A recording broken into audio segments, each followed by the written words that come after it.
안녕하세요. 구명모 법무사입니다. 이번 시간에는 금지 명령의 효력을 설명드릴 건데요. 금지 명령에 대해서는 보통 잘 알고 계시는 분도 계시지만 여전히 금지 명령이 무엇인지에 대해서 잘 모르고 계시는 분들도 많이 있으시기 때문에 이번 시간에는 금지 명령서를 함께 보면서 그 내용의 의미에 대해서 쉽게 설명을 드리겠습니다.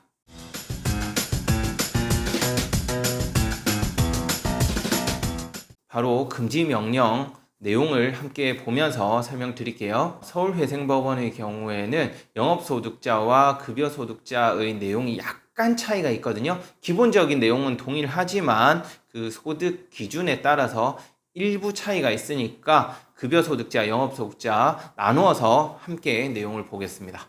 우선 급여소득자입니다. 보시면 채무자에 대한 이 법원 2022 개회 개인회생 사건에 관하여 개인회생 절차 개시 신청에 대한 결정이 있을 때까지 다음 절차 또는 행위를 금지한다라고 되어 있는데 개시 신청에 대한 결정이 무엇이냐면 개시 결정을 말하는 거예요. 개시 결정 전까지는 다음 행위를 하지 마라 이렇게 되어 있고요. 1번 보시면 개인회생 채권에 기하여 채무자 소유의 유체동산과 채무자가 사용자로부터 매월 지급받을 급료, 월급이죠. 제수당, 그리고 상여금, 기타 명목의 급여 및 퇴직금에 대하여 하는 강제집행, 압류죠. 압류하지 말고 가압류 또는 가처분도 하지 마라. 그리고 2번 보시면 개인회생 채권을 변제받거나 변제를 요구하는 일체의 행위, 다만 소송 행위는 제외한다라고 되어 있어요. 보시면 1번을 보시면은 급여하고 유체동산에 대해서 압류, 가압류를 하지 말라라고 되어 있죠. 따라서 부동산에 대해서는 압류가 가능합니다. 부동산도 압류가 안 된다 이렇게 생각하시면 안 돼요. 모든 압류가 안 되는 것이 아니라 유체동산과 급여에 대해서는 안 되는 거예요. 그래서 통장에 대해서는 압류를 할 수 있을까? 이 부분에 대해서는 의견이 좀 나뉘기는 하는데요. 통상적으로 이 금지 명령이 발령되고 나면 압류는 하지 않습니다. 통장 압류도 안 해요. 왜냐하면 통장 압류를 하면 거기에 급여가 들어올 수 있겠죠. 그러면 급여가 압류되는 효과가 발생하기 때문에 통장 압류도 이루어지지 않는다라고 알고 계시면 될 것 같아요.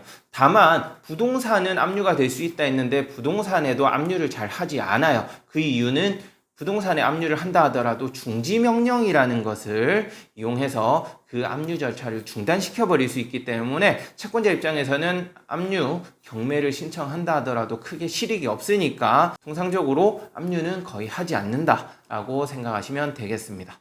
그리고 2번이 중요하죠. 변제 받거나 변제를 요구하는 일체의 행위라고 되어 있는데 이 말은 돈 달라고 독촉하지 말라는 거예요. 전화하지 말고 찾아가서 돈 달라고 요구하지 마라 이런 내용이요. 다만 소송 행위는 제외한다라고 되어 있죠. 그렇기 때문에 개인회생을 하고 금지명령을 받는다 하더라도 채권자가 원하면 언제든지 소송을 할 수 있어요. 소송은 당할 수가 있는 거고 채무자 입장에서. 그러니까 이 소송 행위는 별개로 헌법상 권리이기 때문에 이 소송은 언제든지 제기할 수 있다라고 알고 계시면 될 것 같고, 소송을 당한다고 해서 크게 문제되는 건 아니고 이 소송을 당했을 때 어떤 식으로 대응해야 되는지는 제가 다른 영상에서 설명해 놓은 것도 있으니까 개인회생 의뢰한 대리인과 함께 상의해서 처리를 하면 전혀 문제없이 지나갈 수 있을 거예요. 그리고 이제 영업소득자 이 금지명령 내용을 또 한번 보겠습니다. 영업소득자인데요. 내용은 거의 비슷하지만 약간 차이가 있어요. 보시면 1번 개인회생 채권에 기하여 채무자 소유의 유체동산 동일한데 영업장 임차 보증금 반환 채권이 있죠. 영업장, 사업장에 보증금이 걸려있으면 그 보증금도 압류하지 말라는 거고, 영업을 통해 얻을 채권, 장사를 해서 손님으로부터 카드 결제를 받았다든지 그 카드 대금에 대해서도 압류를 할 수 있거든요. 그런 걸 하지 마라. 그리고 예금 채권, 여기는 또 예금 채권이 따로 기재가 되어 있어요. 에 대하여 하는 강제집행, 가압류 또는 가처분이라고 되어 있고요.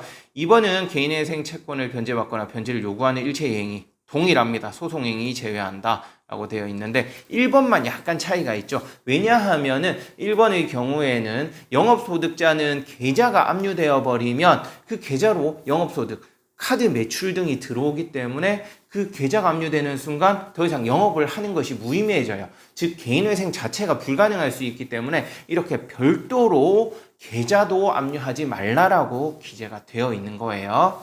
그 다음 영업장 임차 보증금 반환 채권. 이 영업장에 보증금을 걸고 내가 사업장 운영하잖아요. 그 경우 이 보증금에 대해서 압류를 하게 되면 집주인, 그 건물 주인에게 통보가 가거든요. 그러면 아무래도 영업장을 유지하는 데 지장이 있을 수도 있기 때문에 또한 보증금 자체가 압류되어 버리면 영업을 계속 영위하는 데 문제가 생길 수 있으니까 이것 또한 금지하고 있습니다. 그리고 영업을 통해 얻을 채권, 아까 말씀드린 대로 카드 매출 같은 거, 그 매출금이 바로 돈 들어오는 게 아니기 때문에 한 2, 3일 걸리잖아요. 결제하고 그 매출 채권에 대해서 압류가 들어오는 경우가 있어요. 그 경우에는 내가 영업을 열심히 해서 돈을 벌어야 내 생활비도 쓰고 개인회생 변제금도 내면서 회생을 할 건데 매출 채권이 압류가 되어버리면 돈을 받지를 못하니까 생활도 안 되고 변제금도 못 내죠. 그러면 개인회생을 수행하는 것이 불가능해질 수 있겠죠. 그렇기 때문에 이렇게 따로 기재를 해놓은 거예요. 이와 같이 금지 명령이 발령되면 어느 정도 소득 활동을 하면서 얻을 수 있는 수입에 대해서는 압류를